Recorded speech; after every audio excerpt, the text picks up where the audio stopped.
Are you tired of the endless supply of terrible storytelling? Of uninspiring, nihilistic stories that permeate most of modern day entertainment? Are you tired of the diversity, equality, and inclusion standards that are forced upon movie creators and actors? Well, so are we. So go with us on a journey as we chronicle for you the latest news in entertainment, as we discuss the good, the bad, and the ugly of the film industry, and as we pave a way forward to see the kingdom of Christ grow and the dragon of secularism meet its end. Now, if you want to support us in our mission, please head over to patreon.com/the Powell Bros, or follow the link in the show notes.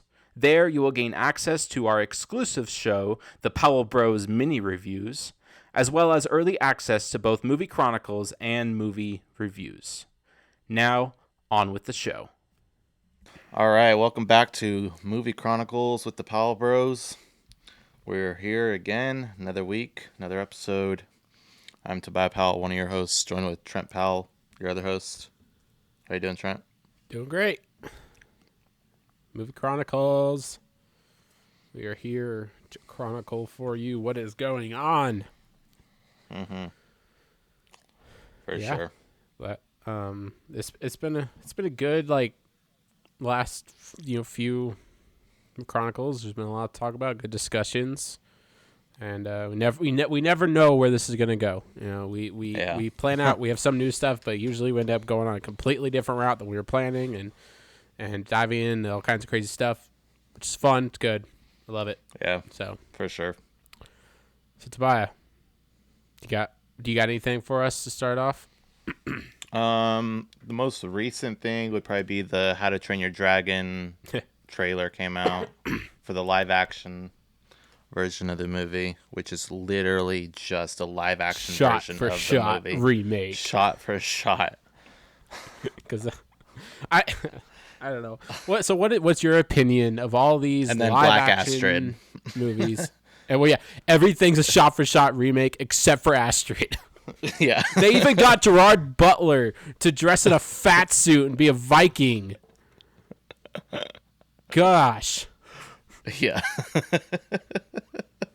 But Astrid, she okay, we're diving right in, okay? We don't hate black people, okay? Do we hate black people? No. Do we hate black people in movies? No. All right. I just got done. Well, okay. I was gonna say I got done watching. Rocky's first movie came to mind. I love Rocky. Apollo Creed is one of the best antagonists I think in a movie, and they do a really good job of developing his character throughout the films.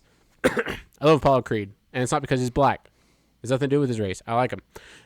Star Wars, Mace Windu, awesome character. Oh, Lando Calrissian, I love that character. I used to be a big Will Smith fan. I'm not like a huge Will Smith fan anymore just because of recent stuff. But as far as movies in the past, I mean, come on, Bad Boys, I Am Legend, Wild Wild West, I Robot. Those are fun movies. I'm just thinking of movies that I've enjoyed. But Will Smith, I like Will Smith. It's not because he's black. Denzel Washington. I'm gonna go see Gladiator 2 once we drop off this podcast. And guess what? The only thing I'm excited to see in Gladiator 2 is Denzel Washington. Yeah. All right. I think he's going to be... I'm just curious to see how they're going to handle his character and what they're going to do with him. And I love Denzel Washington. He's one of my favorite actors. So there you go. Mm-hmm. Oh, Tobiah, what was number one movie on my movie reviews list? What was it called? Shawshank Redemption. Shawshank Redemption, yeah. Who...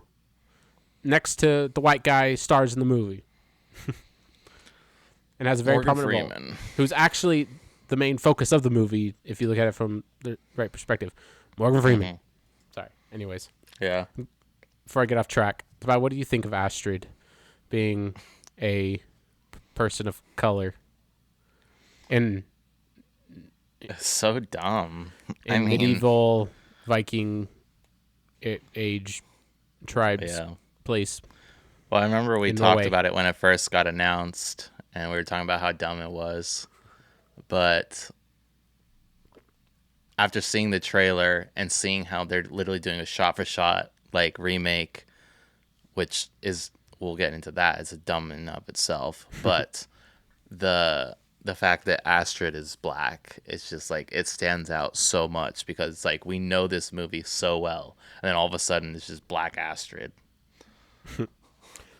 Yeah, go from the blonde hair, blue eyed girl to a black, dark haired girl. Makes sense. She's gonna stand out. Are there gonna be other people of color in this movie? I don't know. I kind of don't think so, but maybe there will be. Yeah.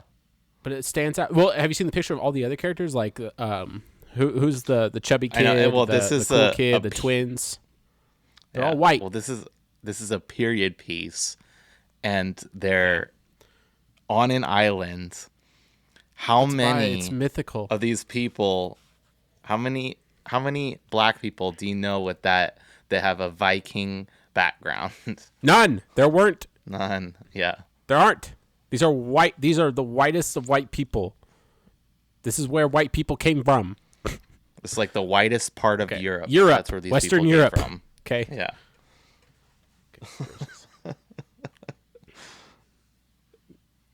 Whatever. Yeah.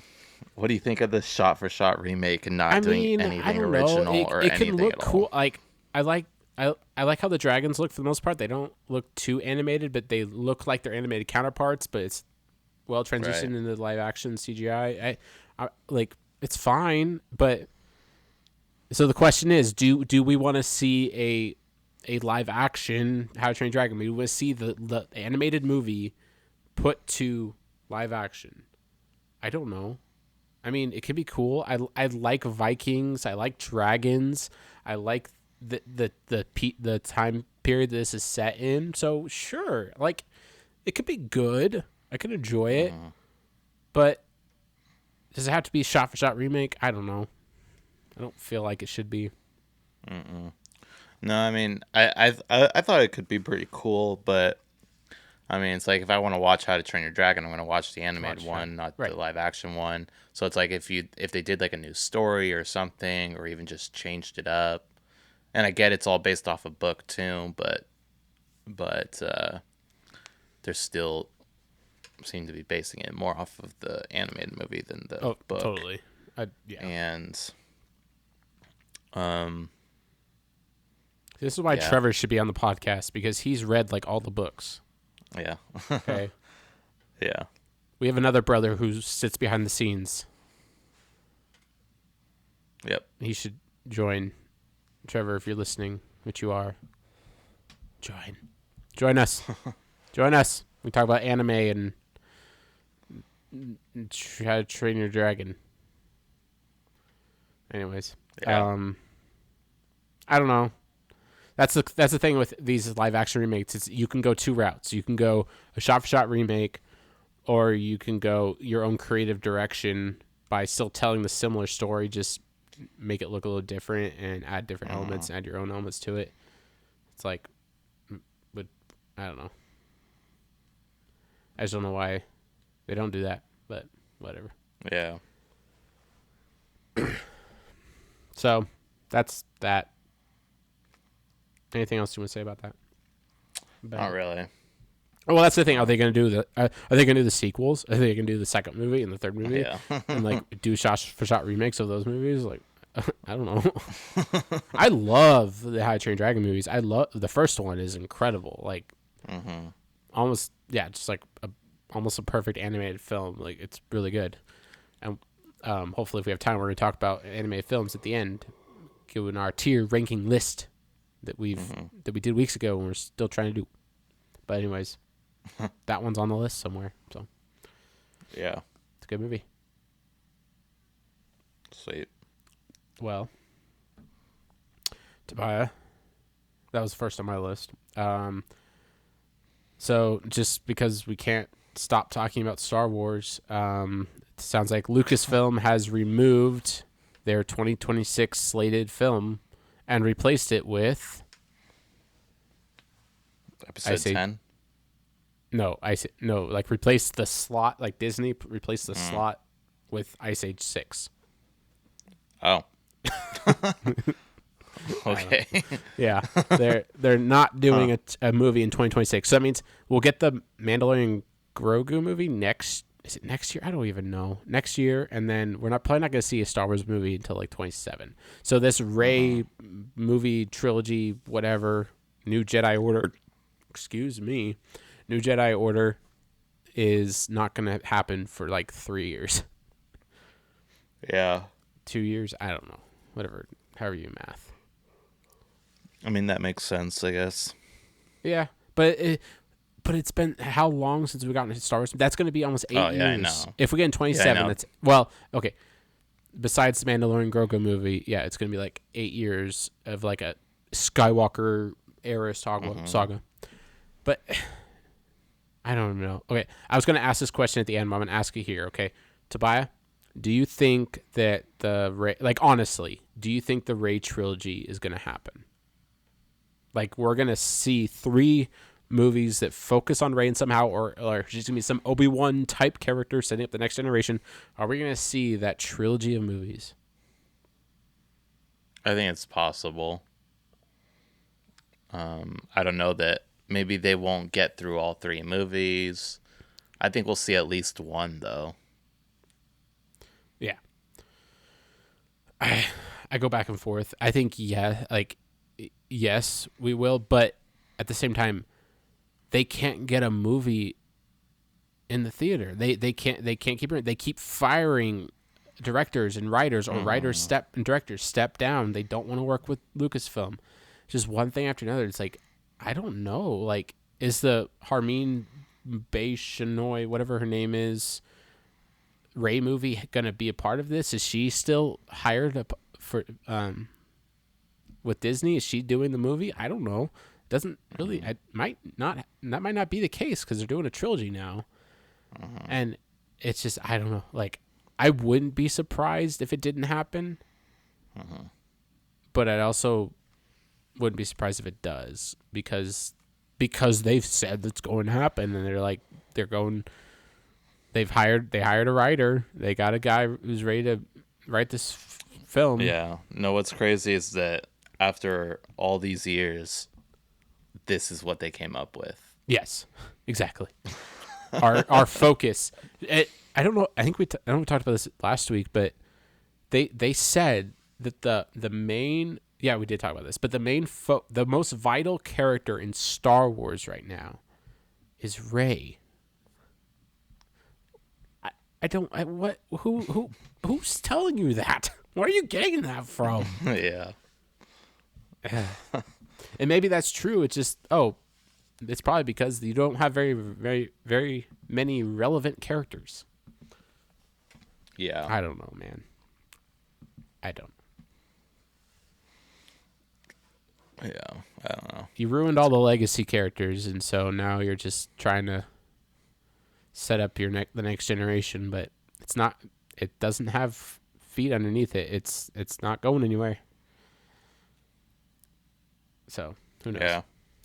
Also related to writing and studios that we like to bash and make fun of. Apparently, the Batman 2, James Gunn. So okay, here, let me back it up.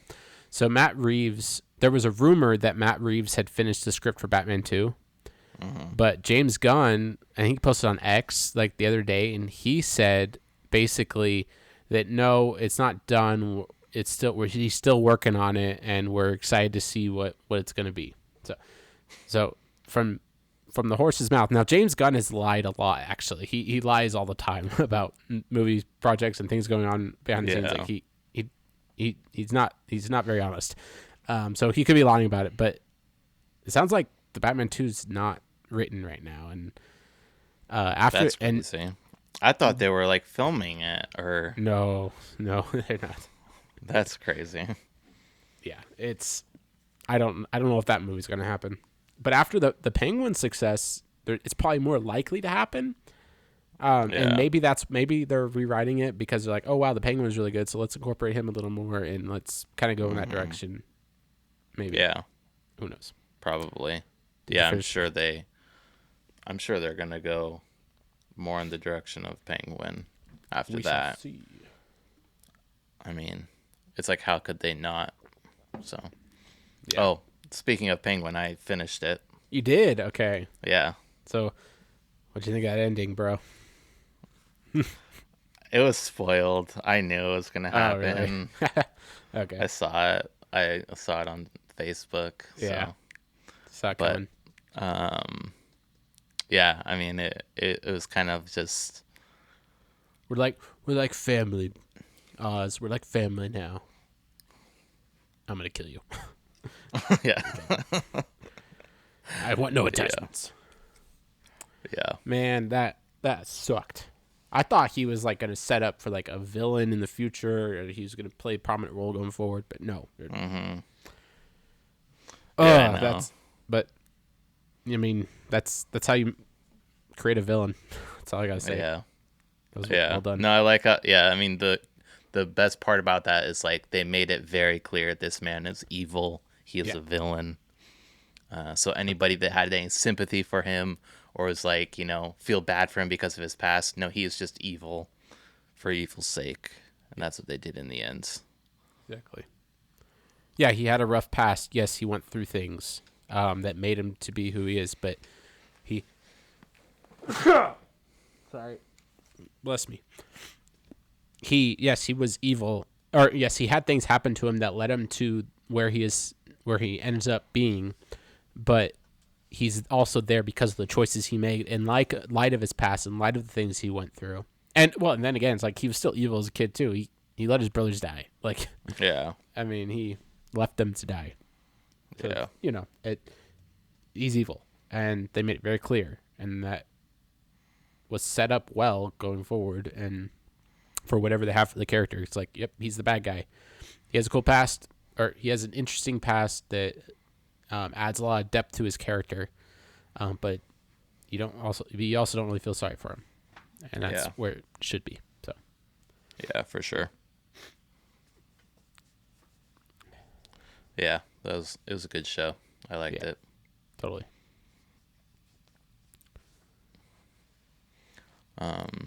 And speaking of villains and villain-related shows, have you watched Dune Prophecy?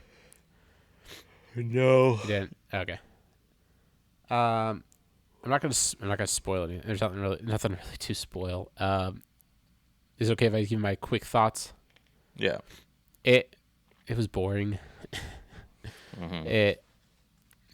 There was a lot in the episode. So like, I mean, I love Dune. I literally today I just finished listening to the audiobook again of Dune, of the first book, and I started Dune Messiah. So I'm working through that one, which is a lot shorter. But man, I love that universe. I love the book, and I was excited for the show. I'm still interested to see where it's gonna go, but they didn't really give us any.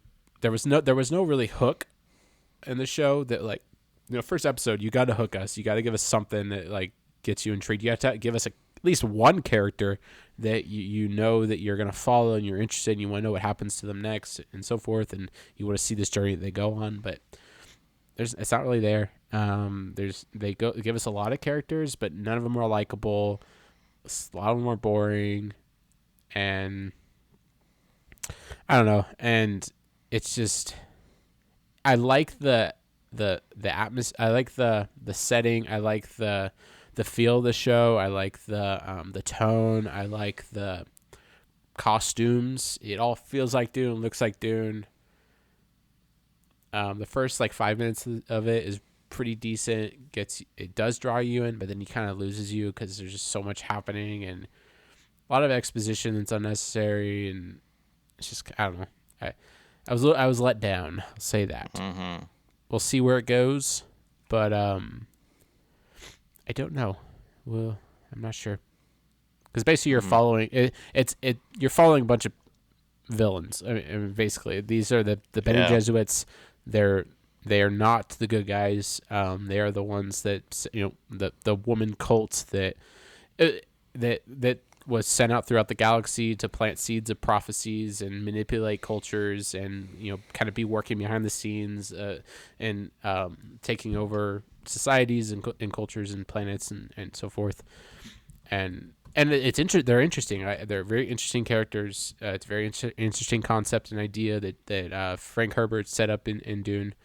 So could be good. I don't know. It's just it feels like Denis Villeneuve's Dune as well. So that was good. Mm-hmm. We'll see.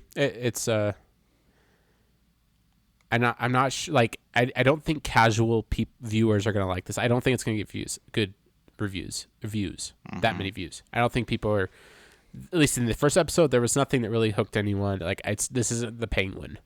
The Penguin started off on low viewership and then gained a lot of viewers after. I don't think that's going to happen with this. You have to be really into Dune to even like it, and then even then you don't really like it that much. So it's I don't know. Oh, and also it's another show about a cult of witches. Yeah. You kind of get a little bit of the Acolyte and Agatha vibe. A couple scenes is like, oh, this is.